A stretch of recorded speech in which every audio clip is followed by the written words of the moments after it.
Good morning on this Sunday, April 7th, and welcome to the Georgia Gang. Former President Donald Trump is expected in Atlanta this week for a major fundraiser. Also, an ACJC investigation shows in several metro areas if you call 911, you may be on hold for a while.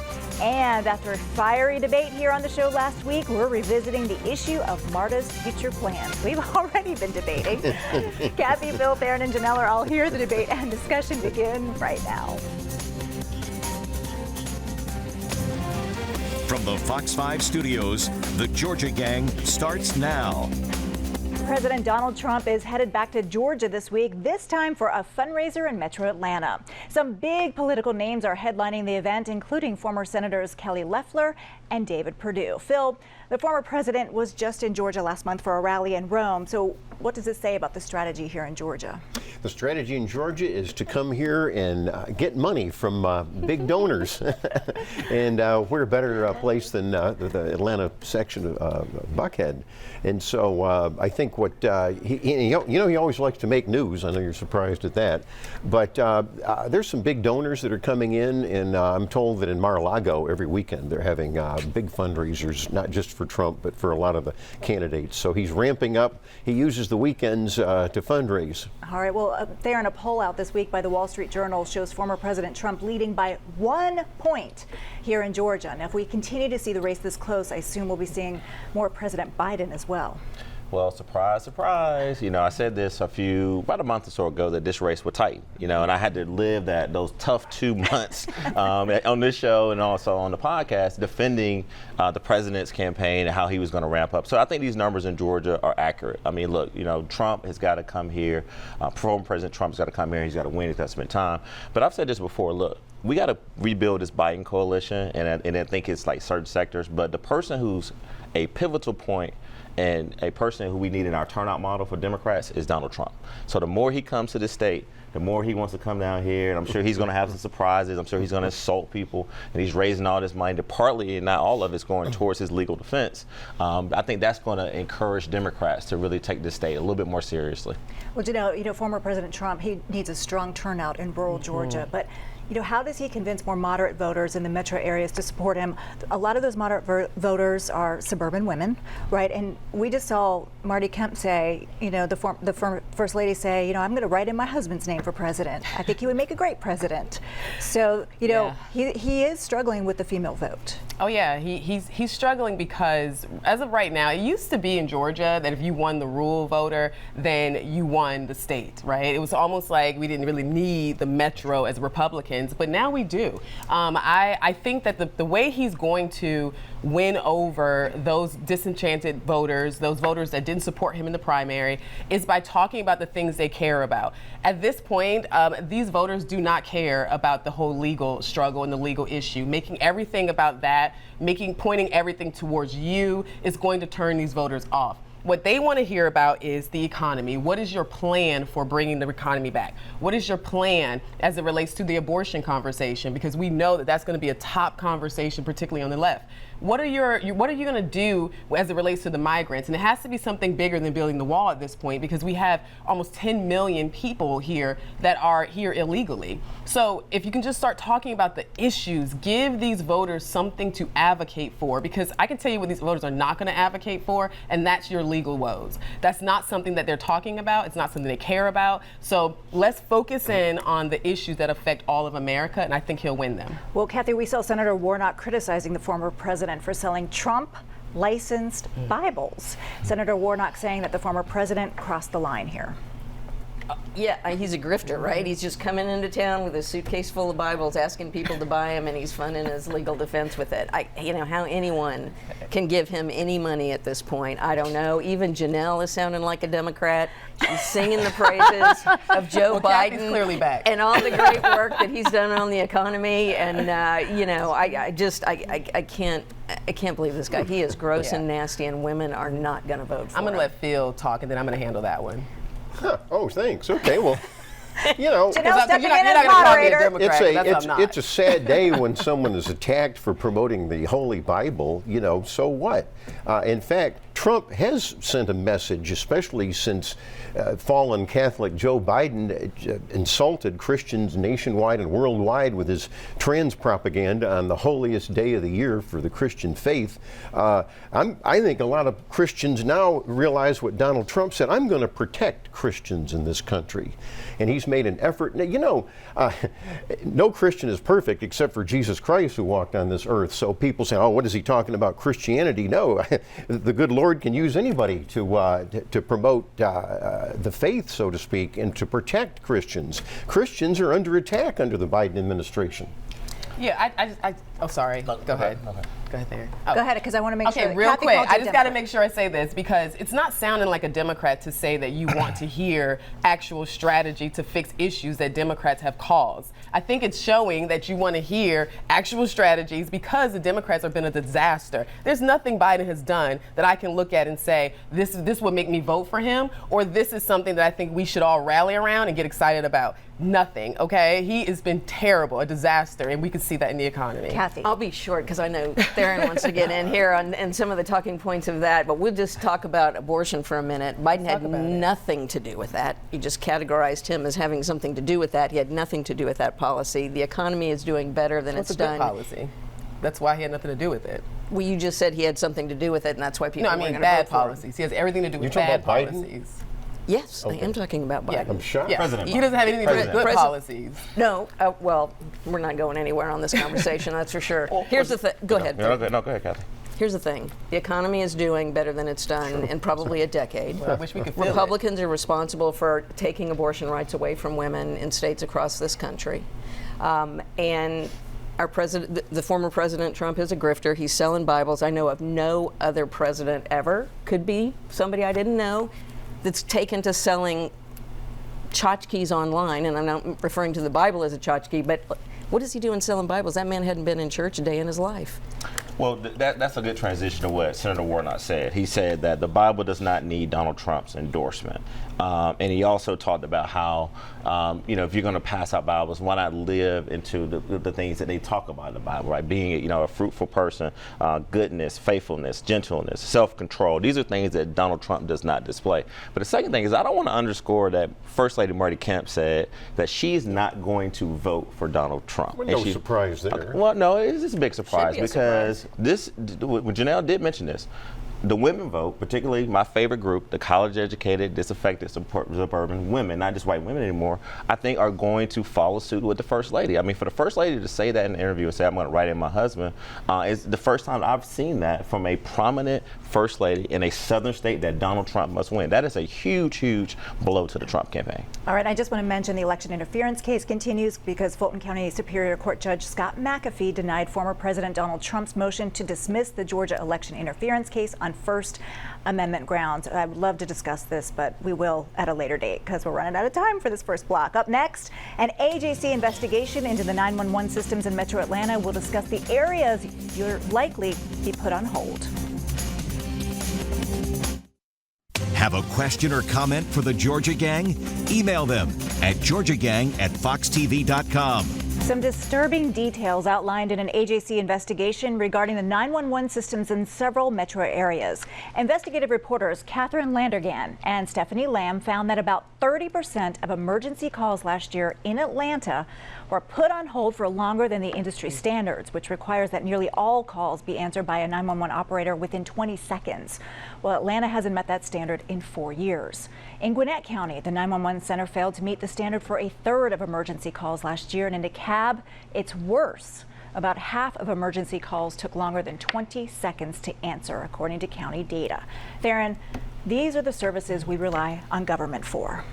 Look, I just had a friend recently call me, and I won't disclose the county, but she basically was saying she had a friend who had stopped breathing, and she was put on hold from 911. Now, fortunately, the friend did not pass away, but that those minutes that went by were detrimental to, you know, like to her now belief in that she can call. But I want to flip it a different side, Lori. You know, think about these workers, right? These are workers who are essential workers. And if you look at this study that the AJC did, it didn't just focus on last year and the year before. It also focused on the years during COVID, right? So I think it went all the way back to like maybe 17 and 19 to now. And so of course the numbers were going to be, the hold times were going to be, you know, longer during COVID, because these folks were basically essential workers having to go in. And then some of these folks basically was saying, hey, I don't know if I can work during these conditions. And so we did, you know, see those numbers. So I think it's a little disingenuous to put those numbers out there, knowing that while a lot of people who wrote this article were at home themselves working remotely, and to criticize people who put their, you know, families at risk, going to work, and also trying to figure out how they were going to actually get during COVID, and put those numbers in there. I think that that's what our viewers need to know. So, but I would say this: if you look at places like DeKalb County, they've hired a new director of 911. I think these other counties are doing as well, so they're taking it very seriously. Well, and it's not all bad news in every county or jurisdiction, right? I mean, some folks have been able to keep their workers and retain them. 911 centers in Clayton and Cobb counties are serving their residents and exceeding industry standards. The cities of Sandy Springs, Johns Creek, Dunwoody, and Brookhaven contract out their 911 services. They all get high marks for performing better than the industry standards as well. But real quick, also we got to make the distinction between emergency calls and non-emergency calls. And I've talked to a lot of 911 directors and people who lead these counties. You know, people will call and say, hey, when is the eclipse going to happen, right? That's a non-emergency call. So unfortunately, they have to put those calls on hold to get to the emergency calls. Well, I think that's where you need a public relations campaign to point out what 9/11 really is for. But to go back to your point, Lori, I live in Sandy Springs, and they have ComChat, which is a system with Johns Creek and Brookhaven and some others that's very, I think sometimes private contractors do a far better job than some city bureaucracy. All right, I'm going to move on. A senior Georgia GOP official is refusing to resign his position as the party's first vice chairman after a judge ruled he violated election laws when he voted 9 times while serving probation for a felony check forgery sentence. Janelle, should he resign? Absolutely. Talk about Brian Pritchard. Yes, he needs to resign right now. It's ridiculous. I know Brian very well, and this is not a personal attack, but this is all about credibility. It's about perception. I personally believe that hypocrisy is the #1 thing that will kill a party, a political party. It will kill a candidate. It's because people will see this as, how are we out here advocating for election integrity, and then our first vice chair, the #2 in command, has been found guilty of voting illegally. Regardless of how you feel about it, regardless of your personal anything, he needs to resign.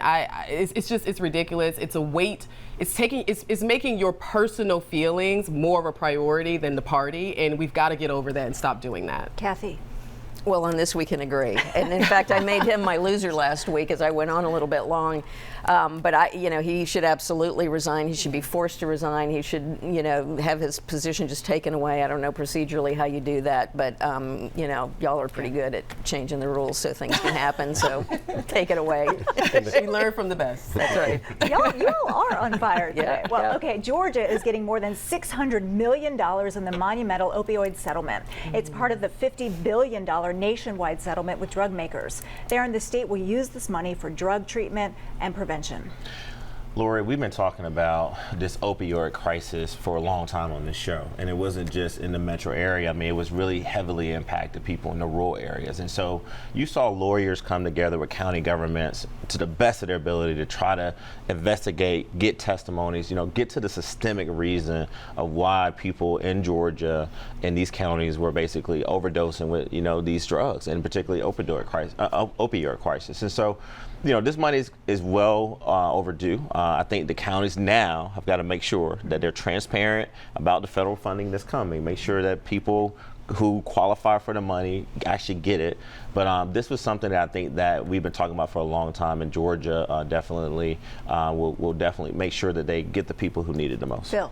Yeah, I don't have a problem with that, and we all agree on the crisis that we have to face. And I was going to make the transparency point too. Let's make sure the money goes where it's supposed to be. And Janelle? Yeah, I just wanted to add that this whole topic, I think having this money, I hope it goes towards educating people on this topic, because what I've found as I've done a lot of research on this, this, is that a lot of these people are people who got hurt on the job, right? So let's say you get a work injury, you go in there, and then you're told that you're not supposed to feel pain, which is wrong because pain is an indicator that something's wrong. You got to address the source. However, they put them on these dosages, and then once they become addicted to it, they don't know that their body is becoming addicted. They go back to their doctor and say, hey, I'm feeling the pain again, it's not working.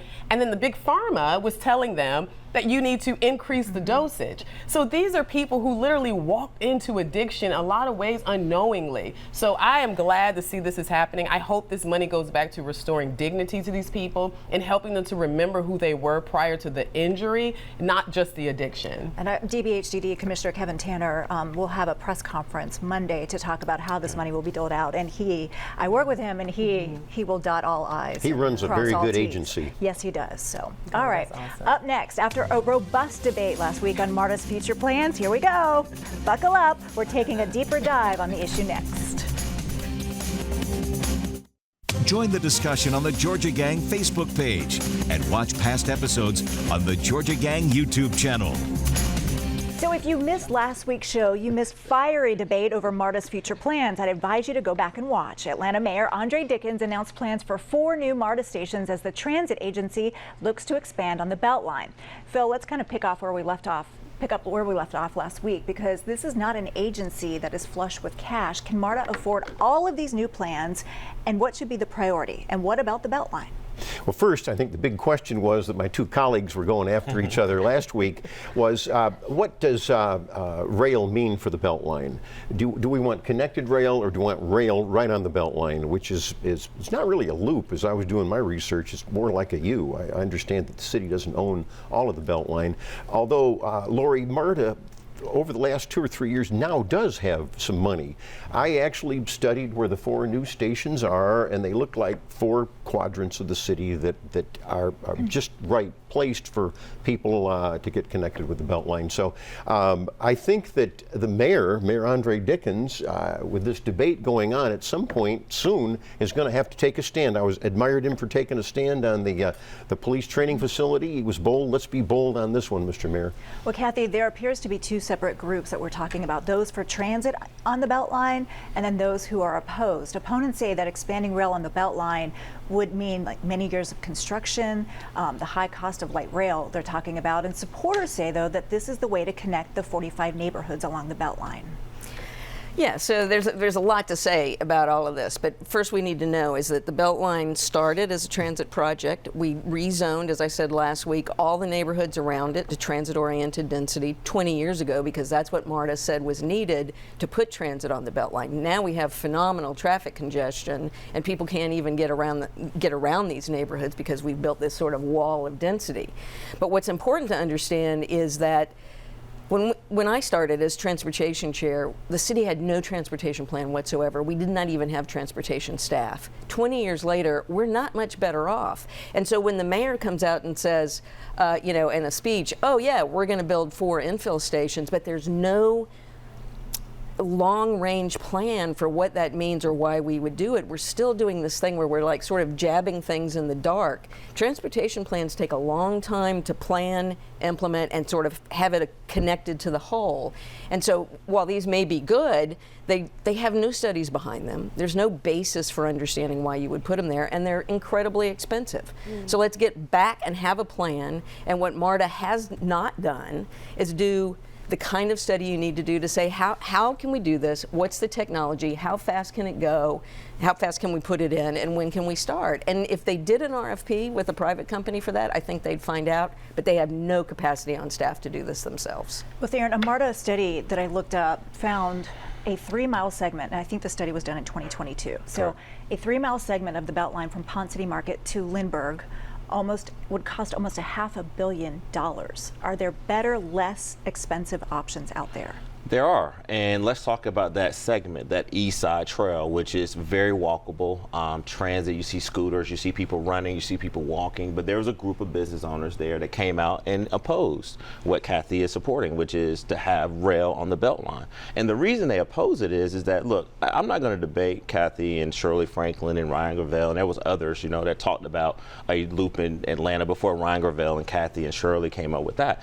But the one thing that Kathy will not tell you is that that, we also talked about infill stations. And when Phil says that the mayor hasn't taken a stand, well, this was sort of a stand. He didn't get into this mass debate, but these infill stations were in a study that was done about how you can expand transit in Atlanta. And it also was in the Marta project, which I know Kathy that overwhelming vote of 2016, voters said we're going to basically do a half a penny to basically have a Marta project. And those projects are working. And I mean, I got a long list of here. $55 million for airport station renovation, 5 Points platform, $50 million, $41 billion in Indian Creek. I mean, the list goes on and on. Look at what they're doing in Brookhaven. Look what they're doing in Sandy Springs. So now let's get into what this really is about. It's about prioritization. And I think the mayor has prioritized. We're going to fully invest in a affordable infill stations that will basically get people to the Beltline. But also, when we talk about transit, we also got to talk about equity, and we also got to talk about affordability, right? Because if you go back to what Shirley Franklin said recently, the original intent of the Beltline was about connecting neighborhoods, and Kathy believes that too. But dropping in a rail system on a portion of the Beltline, which the business owners don't want, and is in the most affluent areas of the Beltline, is one thing. What are we going to do about the South Side? And then lastly to this, Lori, is that I believe that the Atlanta Beltline Partnership, Broadbrunner, Atlanta Beltline Inc., Clyde Higgs are doing a good job to complete the loop. And let's continue to put funding towards there. They're ahead of schedule, and they've definitely got the funding for that. I'm coming to you, Janelle, but first, Kathy. Well, I got to just say one thing about these business owners that oppose it. They would not have businesses there were it not for the Beltline. Right? There was nothing there. Well, Janelle, there wasn't. It was a rail corridor. It was empty. There was nothing there. Sorry, I thought you did. There was nothing there. And so to say that they're opposing it now, they built what they got. They're making tons of money, and now they don't want what was on the plan. I don't think people should be listening to that, because those of us who have been waiting, for this train to come, are finding it pretty offensive that, people who are making that money on that aren't. Well, the one last point too, that also 20 years ago, Kathy, you, Ryan, and Shirley, and others, y'all didn't know that micromobility was going to be to where it was. No, we didn't know that we were going to take Lime scooters and people were going to basically get around on skateboard. I mean, basically the 20 years sort of advancement of how you interpret transit in this city has changed. And I think those business owners are saying, hey, it's safe. We're not talking about people getting jacked on the Beltline anymore. We're not, we install security companies. I mean, we're talking about people who are restaurants, businesses. And then also, I read, if you put a rail system there, how are the businesses going to get across the Beltline to get to the other country? One of the things that the business they're going to walk. They do that in other cities all over. I do think there's a business conversation to be had. You absolutely listen to the businesses, because without the businesses, the people have nothing to do when they're walking around. There's a study that talks about blue zones, which are areas where people live for 90 and plus, and in those areas it's mostly walkable communities. When I look at how Marta's doing this, you absolutely have to pay attention to what the businesses are saying. You can't just ignore the people who are the economic stimulators and tell them that we're going to ignore how you feel and what's happening to you. Most of the decisions that are being made from a business, especially a small business perspective, are being made because they already know what the financial hit is going to be to their business, to the area, to the community, if they go another direction. So that's why I'm not a fan of adding railway to the Beltline. But could you do things like, okay, if you don't want to build all that infrastructure with, the expensive amount with light rail, could you do like the tech trolley, right? Something along those lines to get people moving. Well, that's why they need to go ahead and put the RFP out there and find out what companies would propose to do. We have been sitting here for 20 years. Marta has funding from 8 years, that half a cent that they asked me to help promote because it was going to put transit on the Beltline, and now they're not doing it. 8 years, and they haven't even asked the question about what does this really cost. All right, but on behalf of Marta, real quick, Marta has not come out and said they don't support rail or transit on the Beltline. I think what they're saying, they are doing a study, by the way. They're not doing the RFP private study that you're talking about. They're doing the same study we did 20 years ago. They are doing a study. And so I just want to say that they're looking at it. And same thing the mayor said. Let's bring the groups together. And I hope that everyone will look at this conversation to figure out the economic impact, but also making sure that we don't lose the affordability component to this, right? Making sure that equity is still at the forefront. All right. Thank you all for some great debate on this issue. Good job. Good. Up next, winners and losers. Stay tuned. Time now for the week's winners and losers. All right, Janelle, we'll start with you. All right, Operation Skyhawk was solely led by the Department of Corrections, and I cannot continue to let them get beat up without showing the good work that they're doing. It was led by our Department of Corrections task force with assistance from the federal government, of course. But as it relates to this particular situation, we stopped over 170 drops from drones and all of that good stuff. So shout out to Greg Phillips and the entire gang task force, as well as giving a shout out to Amy Smith, who's the warden at McRae State Prison, which is a women's prison. They hosted the board this past week, so shout out to her. And lastly, Cobb County Republican Women is having a candidate forum that I am moderating on April 11th at 7 p.m. at Boxwood Social Hall. All right, Kathy. Let's just say it's been a great weekend for stuff happening. I want to just congratulate Emory University for having the wonderful violinist Randall Gooseby this weekend. I hope you check him out. You have to see him somewhere else, but he's wonderful. And then the U.S. Women's Soccer Tournament on Saturday night. We don't know the score as we're saying this. She believes. Yay, what a fun thing. And I'm going to be there, so thanks. All right. Darren. First one is going to be the city of Atlanta. City of Atlanta was named the fourth fittest city in the country by Wallet Hub, and also was named this week as the #1 city to start a business. And so that's big, and we talk about entrepreneurship and people starting businesses. I know all of us are entrepreneurs on the show. And also my last winner is going to be Senator John Ossoff, who announced this week that $310,000 of federal funding is being directed at a new culture center in Macon. And then also I forgot Greg Kennard and Doug Stunner last week. They're retiring. Thank you. All right, Phil, Masters Week. You got your Masters tie on. I got my Masters tie Tiger. on. It's Let's the go big Tig. week. I know some of us are going, and so at the Augusta National Golf Club, always a great show. And of course, Judge Scott McAfee, the Fulton County Superior Court judge, I think he will be appealed by the Trump attorneys. I'm very concerned about the First Amendment. Everybody ought to be concerned about protected speech. Let's see what happens. All right, we'll leave it there, folks. Everybody have a great week. We will see you again next week. Bye-bye.